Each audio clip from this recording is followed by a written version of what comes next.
बिस्मिल्लाहिर्रहमानिर्रहीम। अस्सलामुअलैकुम नाज़रीन, एक नए व्लॉग के साथ आपकी खिदमत में हाजिर हैं। नाज़रीन, आज के इस व्लॉग में हम डिस्कस करेंगे इस्लामाबाद हाई कोर्ट में होने वाली दो इंतहाई अहम समातों को। आपको मालूम ही है, इस्लामाबाद हाई कोर्ट में आज दो अहम तरीन केसेस थे।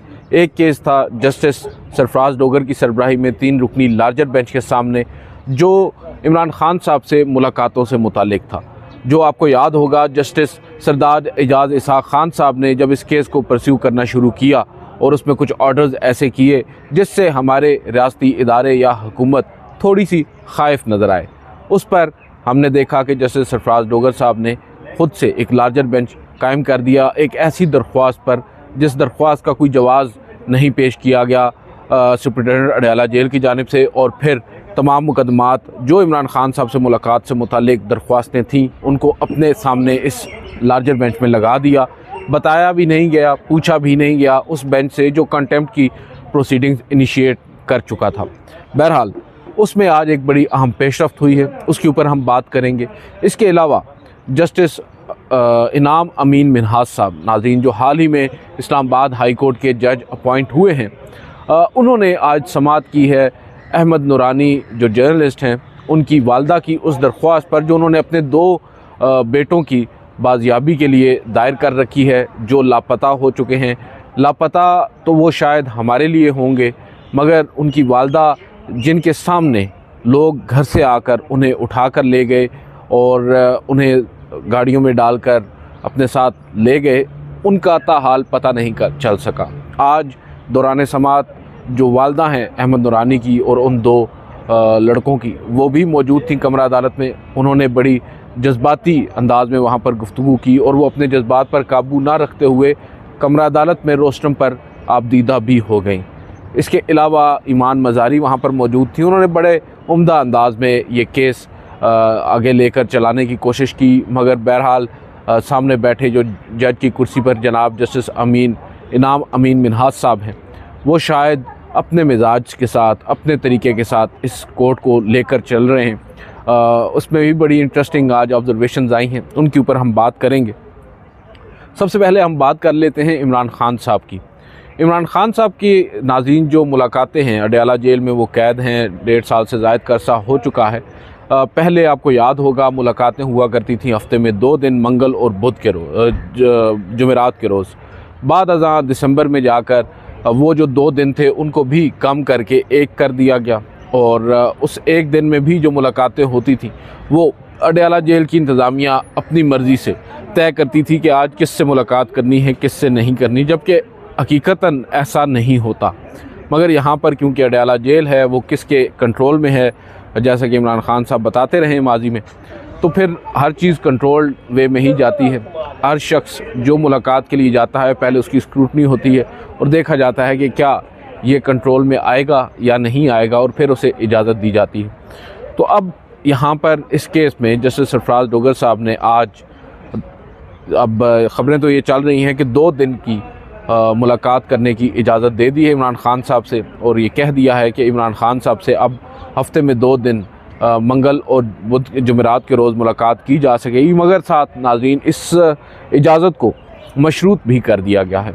मशरूत किया गया है अडयाला जेल की इंतज़ामिया की उस दरख्वास्त पर कि भाई ये लोग बाहर निकलते हैं अडयाला जेल से इमरान खान साहब से मुलाकात के बाद और फिर मीडिया से गुफ्तगू करते हैं, लिहाजा आप इनकी मीडिया से गुफ्तगू पर पाबंदी लगाएं। जो इमरान खान साहब से मुलाकात करके आएँ वो कम से कम मीडिया पर ना डिस्कस करें।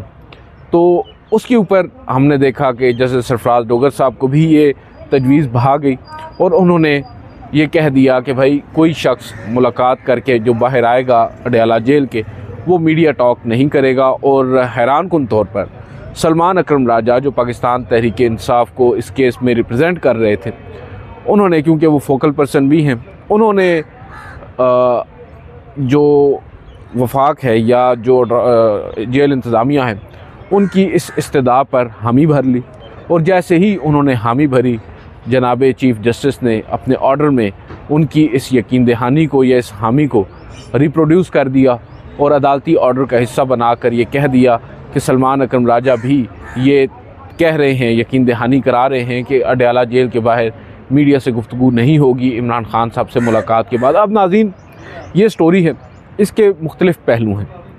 एक पहलू तो ये है कि अदालत कैसे किसी भी शख्स को उसके आज़ादी इजहार राय से महरूम कर सकती है, महरूम रख सकती है। बल्कि ऑन द कंट्रारी जो अदालतें हैं उनका काम है जो आम शहरी हैं उनके बुनियादी जो इंसानी हकूक़ हैं उनको तहफ़्फ़ुज़ फ़राहम करना, उनको प्रोटेक्ट करना। और जहाँ तक ताल्लुक़ है आज़ादी इजहार राय की, तो उसको भी अदालत ने प्रोटेक्ट करना होता है। माजी में तो हम यही देखते आए हैं, आईन पाकिस्तान भी यही कहता है कि अदालतों का ये बुनियादी काम है। मगर यहाँ पर हमारी अदालतें एक तरह से सेटलमेंट कर रही हैं कि पहले एक दिन मुलाकात होती है, अब हम 2 दिन करा देते हैं, बस आप मीडिया से आकर गुफ्तगू ना करें। भाई, मीडिया से आकर गुफ्तगू करना वो उनका आइनी जमहूरी हक है। वो अगर चाहें तो वो करें, वो अगर ना चाहें तो वो ना करें। अदालतें जब इस तरह के ऑर्डर्स करेंगी और एक फ़रीक को रोकेंगी कि भाई आपने मीडिया से गुफ्तगू नहीं करनी, तो फिर अदालतों के किरदार पर सवाल तो उठेंगे। और फिर सबसे अहम बात नाज़रीन, जो दूसरा एंगल इस केस का है, वो ये है कि सलमान अकरम राजा साहब जो कि पाकिस्तान तहरीक इंसाफ को वहाँ पर रिप्रेजेंट कर रहे थे, उन्होंने भी जो जेल इंतज़ामिया है उनकी इस इस्तदा को मान लिया और उन्होंने भी इस पर हामी भर ली और ये कह दिया कि भाई गुफ्तगू नहीं होगी। अब देखें नाज़रीन, गुफ्तगू तो होगी, अडयाला जेल के बाहर नहीं होगी। जो ऑर्डर है उसमें तो यही आया ना कि अडयाला जेल के बाहर आकर गुफ्तगू नहीं करेंगे, मीडिया से वो बाहर आकर कर लेंगे, थोड़ा सा आगे आकर कर लेंगे, मीडिया से गुफ्तगू तो हो जाएगी। मगर जो सबसे अहम चीज़ है वो ये है कि रियल टाइम में इमरान खान साहब से मुलाकात के फ़ौरन बाद जो बात सामने आती है और फिर वो जो एक आम शहरी जो घर बैठा है, जिसे सोशल मीडिया के ज़रिए, ज़ाहिर बात है मीडिया तो वैसे ही नहीं दिखा रहा, जो इमरान खान साहब से मुलाकात करके आते हैं वो मीडिया टॉक करते हैं। पिछले 1.5-2 सालों में हमने नहीं देखा कि जो मीडिया है उसके ऊपर अडयाला जेल के बाहर से कोई टॉक जो है वो बराह रास्त नशर की गई हो।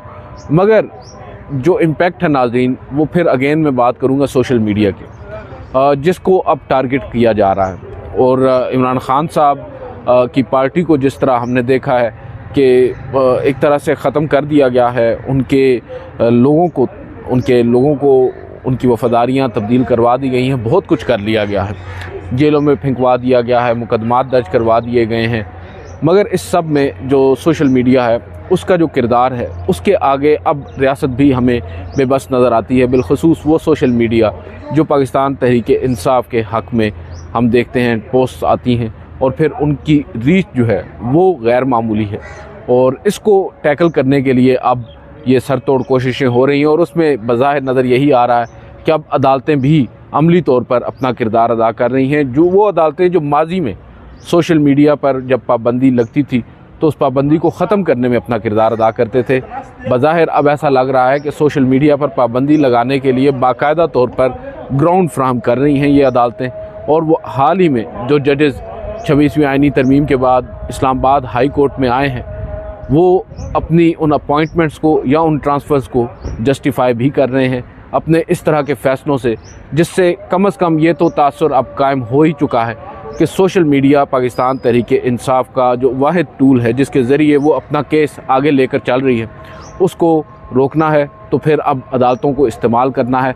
और आज मीडिया टॉक पर जो पाबंदी है, ज़ाहिर बात है वो जो मीडिया टॉक है वो नाज़रीन अब सोशल मीडिया टॉक ही रह चुकी है। जो ट्रेडिशनल मीडिया है वो तो ऑलरेडी उसको नशर नहीं कर रहा, अखबारात में उसको छापा नहीं जा रहा। सिर्फ सोशल मीडिया तक जो इमरान खान साहब का पैगाम ना पहुंचाना है, उसके लिए अब अदालत ने ये हुक्म सादर फरमाया है। और फिर अगेन मैं बात करूंगा सलमान अकरम राजा साहब की, उन्हें क्यों कर ये ज़रूरत आन पड़ी कि वो भी इस हुक्म को दुरुस्त मान रहे हैं और अपनी यकीन दहानी करा रहे हैं कि ऐसा नहीं होगा। अब नाज़रीन थोड़ा सा पीछे जाते हैं। मैंने आपको बताया था किस तरह सलमान अकरम राजा और बैरिस्टर गौहर ये वो लोग हैं जो इमरान खान साहब के पास गए थे उन्हें कन्विंस करने के लिए और उन्हें ये कहने कि सोशल मीडिया टीम को थोड़ा सा हमें रोकना होगा, कंट्रोल करना होगा। बाहर बैठे 2-3 लोग जो सोशल मीडिया को चला रहे हैं उनमें से एक को यहाँ पर लाया जाए जो पीटीआई के सोशल मीडिया अकाउंट्स को यहाँ से देखे, और जो रियासती इदारे हैं, जो इस्टेब्लिशमेंट है, जो फ़ौज है, उसके ख़िलाफ़ जो नफ़रत अंगेज़ ट्वीट्स हो रहे हैं वो नहीं होने चाहिए, जो पोस्ट हो रही हैं वो नहीं होनी चाहिए। इसको हमें थोड़ा सा कंट्रोल करना है अगर हम इदारों के साथ, हुकूमत के साथ या फ़ौज के साथ अपने मामलात को बेहतर करना चाहते हैं। इमरान खान साहब की जानिब से बज़ाहिर इस पर किसी भी तरह का कोई रद्द-ए-अमल नहीं आया। वो बज़ाहिर नहीं समझते कि सोशल मीडिया को हमें बंद करना है या सोशल मीडिया के ऊपर थोड़ी सी भी पाबंदी ख़ुद से आयद करना है, क्योंकि इमरान खान साहब को इस बात का पूरी तरीके से इदराक है कि ये सोशल मीडिया ही है जिसकी वजह से आज एक प्रेशर रियासती इदारों पर या रियासत पर वो डाला हुआ है पाकिस्तान तहरीक इंसाफ ने। और फिर बताया ये गया, मुख्तलिफ़ स्टोरीज़ भी हुई कि किस तरह जो मुख्तलिफ़ अलाइज़ हैं पाकिस्तान तहरीक इंसाफ के, उनको अप्रोच किया गया अल्लामा राजा नासिर अब्बास, महमूद खान अचकज़ई को, कि अब वो इमरान खान साहब को कन्विंस करें और उन्हें बताएं कि कैसे और क्यों कर ये ज़रूरी है कि हम सोशल मीडिया को थोड़ा सा कंट्रोल करें। इस पर जो एक मुहिम चल रही है रियासती इदारों के ख़िलाफ़ या फ़ौज के ख़िलाफ़, या जिस तरह की तनकीदी पोस्ट हो रही हैं, उनको कुछ अरसे के लिए बंद किया जाए ताकि बैकडोर जो डिप्लोमेसी है, जो बैकडोर राब्ते हैं, उनमें मज़ीद आगे पेशरफ्त हो सके। तो अब सलमान अकरम राजा साहब अगर आज यकीन दहानी करवा रहे हैं तो बज़ाहिर नज़र यही आ रहा है कि वो तो पहले से कन्विंस्ड हैं कि ये सोशल मीडिया पर जो कुछ हो रहा है ये मुनासिब नहीं है। तो जब इमरान खान साहब का पैगाम भी सोशल मीडिया पर पहुंचाने में सलमान अकरम राजा रुकावट बनेंगे तो फिर उनके ऊपर भी सवालात उठेंगे। मगर ये बात भी मैं वाज़े कर दूं कि ये जो ऑर्डर है ये सिर्फ अडयाला जेल के बाहर तक ही है, जहाँ तक मेरी अंडरस्टैंडिंग है, मुझे समझ में आया। ज़ाहिरी बात है जो शख्स मुलाकात करके आया है उसने शाम को अगर टेलीविज़न पर बैठना है तो वहाँ पर भी वो बात करेगा। मगर एक बात और भी है, पहले भी जो मुलाकात करके आते थे अडयाला जेल के बाहर ही जो गुफ्तगू भी किया करते थे वो भी बड़ी सेंसर्ड गुफ्तगू किया करते थे। कुछ लोग तो उसे सेल्फ सेंसर्ड गुफ्तगू कहते हैं, क्योंकि इमरान खान साहब की तो गुफ्तगू बड़ी अनसेंसर्ड होती है। आजकल के दौर में उनकी जो गुफ्तगू है वो अगर उसको 100% चला दिया जाए तो बहुत से लोगों को परेशानी होने लग जाती है। लिहाजा जो लोग मुलाकात करके आते हैं वो भी बड़ी चीदा बातें चुनकर कुछ बातें जो हैं वो मीडिया से शेयर करते हैं। उन्हें भी ये डर होता है कि आज अगर तमाम तर बातें इमरान खान साहब की मीडिया पर आकर बता दी तो कल को फिर उस फहरिस्त में से उनका नाम भी निकाल दिया जाएगा जिसमें दीगर लोगों का नाम शामिल किया जाता है मुलाकात के लिए। तो अब देखते हैं, ये बड़ा इंटरेस्टिंग होता जा रहा है और हमारी अदालतों के जो किरदार है वो तो माशाल्लाह हम देख ही रहे हैं, लेकिन साथ साथ पाकिस्तान तहरीक इंसाफ जो अदालतों पर तो तनकीद करती है उसे अपने भी गिरबान में झांकना होगा। फिर हम बात करेंगे आज जस्टिस इनाम अमीन मिन्हाज साहब की, जिनकी अदालत में सहाफ़ी अहमद नूरानी उनके 2 भाइयों की जो बाजियाबी की दरख्वास्त है उस पर समाअत हुई है और आज भी हस्बे मामूल एक तारीख़ नाज़रीन दे दी गई है। जो अहमद नूरानी की वालदा हैं वो कमरा अदालत में मौजूद थी, रोस्टरम पर मौजूद थी। उन्होंने बारहा ये दुहाई दी, उन्होंने बारहा ये इस्तदा की कि खुदारा उनके बच्चों को बहाल करवाया जाए। जज साहब ने सबसे पहले तो जो इस्लामाबाद पुलिस है, जो मुतलका थाना है, उनकी जानिब से एक रिपोर्ट जमा करवाई गई, उसका जायज़ा अभी लिया नहीं। और साथ ही जो ईमान मज़ारी है उन्होंने कहा कि इस रिपोर्ट में कुछ नहीं है, कि एक कापी ईमान मज़ारी को भी रोस्टरम पर ही उस वक्त दी गई। उस पर जज साहब ने कहा कि भाई क्या आपने अपडेट अभी तक क्या आपको पता चला है, कहाँ हैं इनके बेटे? तो वो इस्लामाबाद पुलिस के जो एहलकार थे उन्होंने बताया कि हमने तमाम तर जो कोशिशें हैं वो ब्रूए कार लेकर आए हैं और तमाम तर कोशिशों के बावजूद हमें नहीं पता चल सका ये लोग कहाँ हैं, हमें इसमें कोई कामयाबी हासिल नहीं हो सकी। उन्होंने कहा क्या आपने कोशिशें की हैं? उन्होंने कहा कि हमने CCTV फुटेजेस देखी हैं, स्मार्ट कैमराज जो लगे हुए हैं मुख्तलिफ़ शहर के हिस्सों में उनको भी हमने देखा है, मगर हमें कुछ भी नहीं मिला। हमें थोड़ा सा मज़ीद वक्त दिया जाए, एक और रिपोर्ट हम जमा करवाएंगे। उस पर अचानक से जज साहब बड़े बरम हुए। उन्होंने कहा कि ये क्या तरीक़ाकार है? उस रोज़ भी आपको कहा गया था, आपने आज रिपोर्ट जमा करवाई और ये आपकी कारकर्दगी है, मैं IG को बुलाता हूँ। हमने सोचा कि भाई जज साहब तो बड़े आज मूड में हैं, वो तो कोई ऑर्डर करेंगे बड़ा सख्त किस्म का। अभी वो ये कह ही रहे थे, साथ ही उन्होंने कहा मैं ऑर्डर करता हूँ IG को 2 दिन के बाद की तारीख़ दे देता हूँ। उस पर ईमान मज़ारी ने कहा कि माय लॉर्ड 2 दिन की तारीख़ आप क्यों दे रहे हैं? 6 दिन हो चुके हैं, अभी तक कुछ मालूम ही नहीं है कि उनके बच्चे कहाँ हैं। FIR नहीं काटी गई। आप अंदाज़ा लगाएं कि पुलिस तफ्तीश करेगी तब जब FIR कटी जाएगी।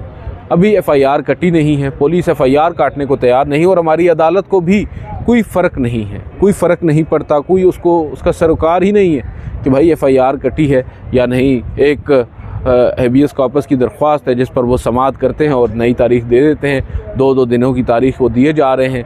पहले एक तारीख आई, उस पर उन्होंने 2-3 दिन की तारीख दे दी, आज समाअत हुई, आज फिर नई तारीख दे दी। IG को तलब करने का कहकर हम उनसे ये करवाएंगे, हम उनसे वो करवाएंगे, कुछ भी नहीं करवा रहे।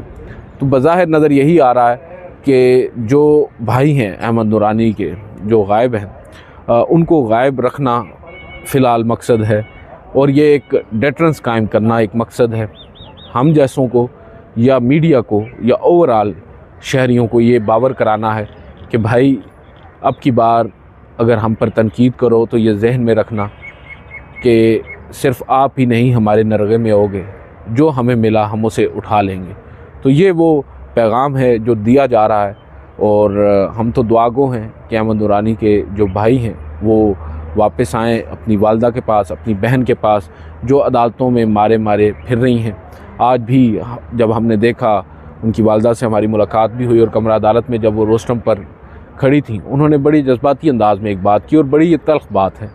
उन्होंने कहा कि मैं क्या करूं, मैं पुलिस को दोष दूं या मैं इस अदालत को दोष दूं जो अभी तक मेरे बच्चों को बाजियाब नहीं करा सके। 3 रातों से वो सोई नहीं, वो बात कर रही थी, इस कदर जज्बाती थी, इस कदर जज्बाती गुफ्तगू वो कर रही थी कि इंसान सोचने पर मजबूर हो जाता है। बहरहाल वो माँ है, वो माँ जो आज ये कह रही थी और हम सोच रहे थे। वो कहती हैं कि मैंने तमाम उम्र अपने बच्चों को ये कहा है कि सच बोलो, अब मैं उन्हें क्या कहूँ कि सच ना बोलो, झूठ बोलो, क्योंकि इस मुल्क में झूठ बोलने वाला जो है वो महफूज भी है और वो कामयाब भी है। बहरहाल आज के इस व्लॉग से इतना ही, इजाज़त दीजिए, अल्लाह हाफ़िज़।